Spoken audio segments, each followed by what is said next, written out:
Welcome to the Slop Farm. Enjoy the video. In this video, I will explain how to make an oxygen ball. First, gather your materials.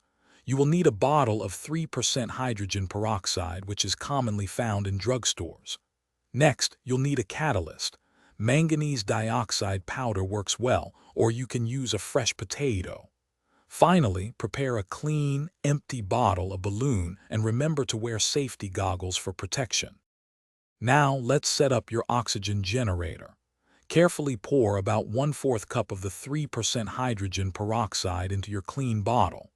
If you're using a potato as your catalyst, cut it into small cubes to increase its surface area.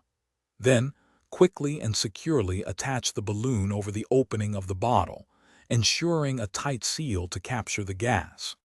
It's time to activate the oxygen production. Carefully add a small amount of your chosen catalyst into the bottle with the hydrogen peroxide.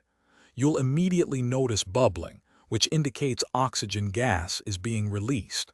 The balloon will begin to inflate as it collects the pure oxygen. Let it fill for a few minutes until it reaches a good size. To test your oxygen ball, light a wooden splint, blow out the flame, and then quickly insert the glowing splint into the balloon's opening.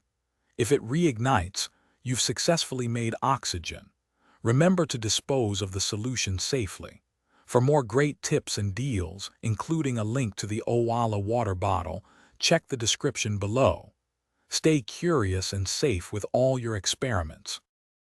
Thanks for watching. Consider subscribing if we helped you today.